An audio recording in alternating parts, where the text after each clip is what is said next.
शुक्रिया। जनाब जावेद अख्तर साहब कई मरतबा दोहरा रहे हैं कि फेथ का मतलब बताइए, फेथ का मतलब बताइए। मैंने बता दिया, फेथ सही भी होता है, गलत भी होता है। और आज हम फेथ पे बात नहीं कर रहे, हम ट्रूथ और डज गॉड एग्जिस्ट पे बात कर रहे हैं।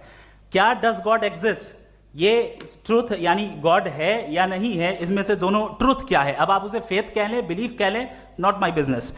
उसके बाद आपने कहा कि भाई सवाल करने से मजहब रोकता है।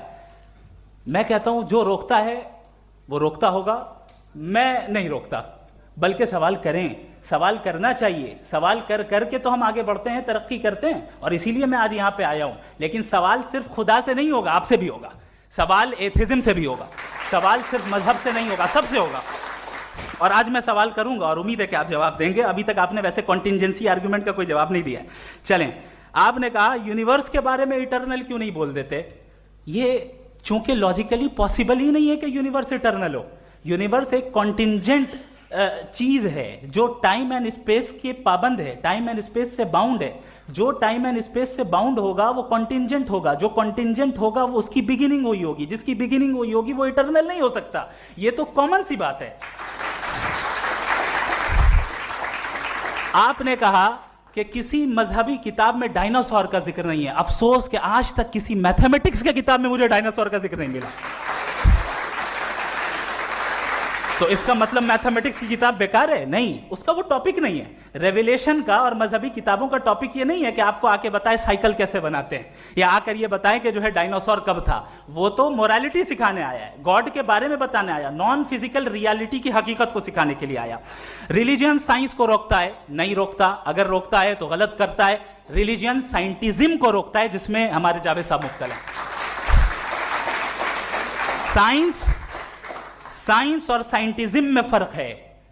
साइंटिज्म यह है कि आप समझें कि साइंस और साइंटिफिक मेथोडोलॉजी ये नॉलेज को हासिल करने का वाहिद सोर्स ऑफ नॉलेज है। यह है साइंटिज्म। हम इसे रिजेक्ट करते हैं। हम साइंस को तो तरक्की करते हैं। भाई आप हमारी पूरी तारीख कर लें, पढ़ लें तो आपको पता चल जाएगा। बहरहाल ये अलग टॉपिक है। उसके बाद इन्होंने एक लफ्ज कहा, वेटिकन ने फतवा दिया। वेटिकन का फतवे से कोई ताल्लुक नहीं है, दोनों कॉन्ट्राडिक्टरी अल्फाज हैं। उसके बाद उन्होंने कहा कि भाई हमें नहीं मालूम। अगर नहीं मालूम तो क्लियरली कह देना कि नहीं मालूम है, इसमें क्या हर्ज है। तो वही तो मैं कह रहा हूं ना कि आप कह दें कि नहीं मालूम, लेकिन क्लेम क्यों कर रहे हैं कि गॉड एग्जिस्ट नहीं कर रहा है। आप कह दें नहीं मालूम है, हो सकता है हो सकता ना हो, लेकिन आप क्लेम कर रहे हैं। The moment you say god does not exist, this is a claim, and now the burden of proof is upon you too, जैसे हमारे ऊपर है। और क्यों है मैं बताता हूं, क्यों है ये भी मैं बताता हूं। फिलोसॉफिकली जो क्लेम होता है ना, सिर्फ ये नहीं होता कि इंसान कहे पॉजिटिव क्लेम करे और नेगेटिव क्लेम करे तो बर्डन ऑफ प्रूफ नहीं है।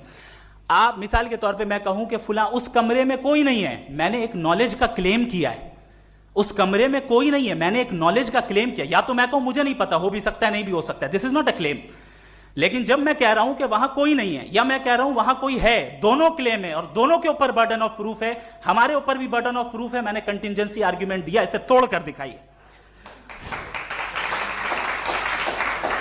आखिरी चीज, इन्होंने कहा कि खुदा दुनिया बनाने से पहले 150 साल पहले या करोड़ों साल पहले क्या कर रहा था। अरे हजरत, चलें बहरहाल मैं जवाब दे देता हूं। आप हमारे रिस्पेक्टेड पर्सनालिटी हैं, अगर आप नहीं होते तो मैं इसे एंटरटेन ही नहीं करता। टाइम, ये 100 साल पहले या 100 साल बाद, पहले बाद में अभी, ये वो अल्फाज हैं जिनका ताल्लुक टाइम से है। टाइम शुरू ही हुआ है यूनिवर्स की बिगिनिंग के बाद, तो उसके पहले खुदा क्या कर रहा था, सवाल इलॉजिकल है, ये फेलेसी है। यानी आप ये कह रहे हैं कि यूनिवर्स के बनने से पहले खुदा क्या कर रहा था। टाइम के बनने से पहले, पहले का ताल्लुक टाइम से, टाइम उस वक्त था ही नहीं, तो ये सवाल ही इनवैलिड है खुदा के ताल्लुक से।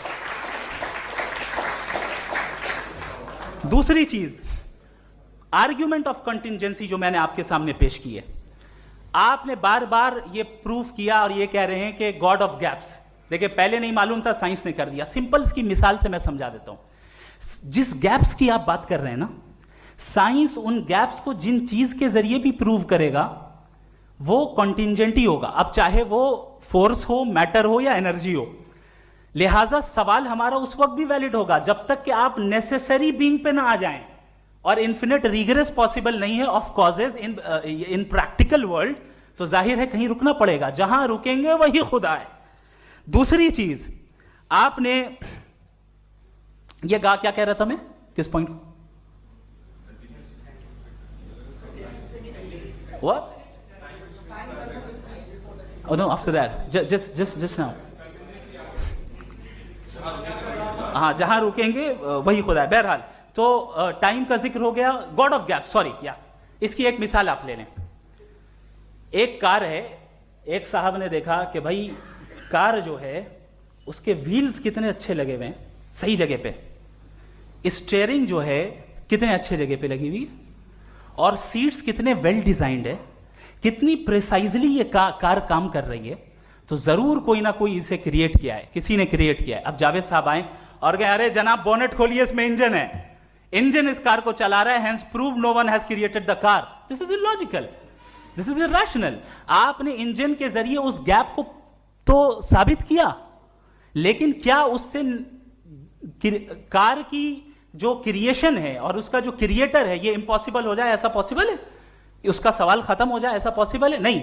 आपने गैप्स को फिल करके, कॉन्टिंजेंट चीजों से गैप्स को फिल करके हमारे ऑब्जर्वेशन को और ब्रॉड कर दिया। अब हमें और पता चल गया कि ये जो कार है इसका सिस्टम कितना ज्यादा कॉम्प्लेक्स है। पहले कम समझते थे, अब कॉम्प्लेक्सिटी और ज्यादा वाजे हो गई। अब हमें समझ में आ रहा है कि हमारी सर्टेनिटी और बढ़ गई कि जरूर इस कार को किसी ना किसी ने बनाया। यही मामला यूनिवर्स का है। साइंस हमेशा फिजिकल वर्ल्ड की चीजों को ही फिल करती जाएगी और फिजिकल चीजों से ही करती जाएगी, चूंकि एम्पेरिकल एविडेंस का ताल्लुक फिजिकल वर्ल्ड से है। आप साइंस के जरिए मेटाफिजिकल रियलिटी को कभी साबित नहीं कर सकते। ये रॉन्ग टूल का इस्तेमाल करना है। ये वही काम है कि आप मेटल डिटेक्टर से प्लास्टिक डिटेक्टर करने चलें, जो कि जाहिर है सही नहीं है। Thank you.